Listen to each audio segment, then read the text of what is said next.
Hi, my name is Josh. I'm the corporate trainer here at Brew Coffee in Tampa, Florida. And today I'm going to show you how to make a yummy cup of coffee using the Kalita Wave. So let's dive right in. All right, first let's go over the gear you're going to need. Most importantly, you're going to need fresh coffee. We're going to use the Colombia Tolima we have here at Buddy Brew. It's got tasting notes of dark chocolate, grapefruit, and sugarcane. It's really nice. You're going to obviously need a Kalita Wave. We're using the 185.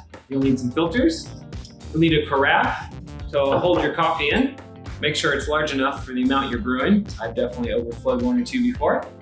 You'll need a scale, a gooseneck kettle, and a Barista Encore, or any type of bird grinder will do.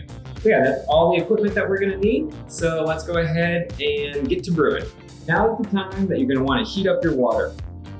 If you wanna get really nerdy with it, you can use a variable temperature kettle like we have here.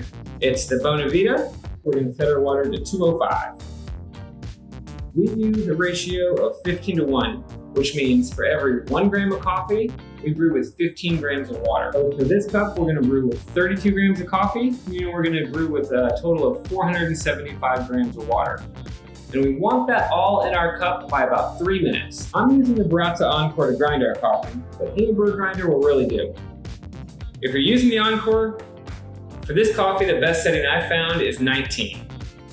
Be sure to purge your grinder before you add your 32 grams. This gets rid of any coffee that may be hiding in there from last time you brewed, maybe a completely different kind of coffee, maybe a completely different grind size. So it's always best practice to purge your grinder. Throw a couple beans in there, hit the button on the front. After that, go ahead and dump your coffee in and grind your full 32 grams. After you have your coffee, go ahead and set it aside for a second and let's go ahead and prepare our brewer. Rinse our paper filter and preheat our carafe or mug, or whatever you're brewing into. We rinse the filter in order to wash away any paper taste that the filter may add to our brew. After our filter is rinsed and our vessel is preheated, we should add our coffee. Make sure to level your basket after adding your grounds. This helps us get a nice, even extraction.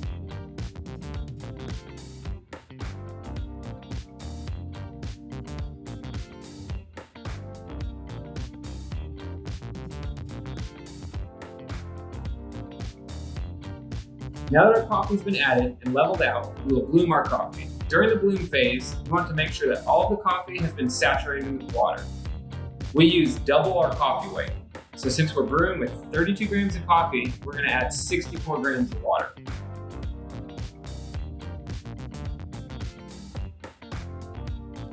So after our 30-second bloom, we're gonna go ahead and bring our water weight up to 175 grams total.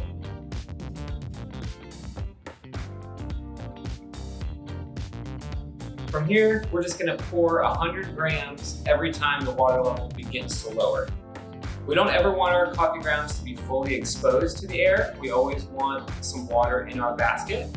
When pouring, it's a good practice to go in a circular motion starting from the center of the coffee. This allows for even saturation. You don't ever want to really touch the edge of the brewer. This will allow for some water to slide right by the coffee and not brew at all. It takes a little practice if you've never poured from a gooseneck kettle, but it's best to get a nice, smooth pour with a consistent speed. You don't want a pour that's too heavy, that'll agitate the grounds too much, or a pour that's too slow, which will extend your brew time. I found best results when all of my water is in the brewer by about 3 minutes. If you're over or under by a little bit, you're probably still gonna have a pretty good tasting cup of coffee. It just takes a little bit of practice to fall right into that window. After all of your water has left the Kalita, you should have a nice flat looking bed. This is a sign of excellent extraction. If your bed looks a little muddy and your time ran a little too long, that probably means that your grind was too fine for the coffee that you're using. That will probably result in a bitter, dirty, maybe ashy kind of tasting cup of coffee. If that happens, you need to coarsen up your grind, and that should speed up your brew time and give you a better tasting cup. But if you're on the other end of the spectrum, and say your coffee brewed in about 2 minutes to 2.5 minutes total, you want to go ahead and tighten up your grind. You'll probably have a cup that tastes a little salty, a little sour, and those are keys of under extraction. And that's all there is to brewing a nice cup with a Kalita Wave. All you have to do is trust your taste buds and adjust your grind to your liking. Remember, If it's salty, sour, under-extracted. If it's bitter and dry, it's over-extracted. Just adjust your grind to your liking. If you want to purchase any of these items that you've seen here today, check out our website. It's buddybrew.com, and we have them available for you there. Cool. Well, I hope this helps you brew a fantastic cup of coffee with the Kalita Wave, and have a good day.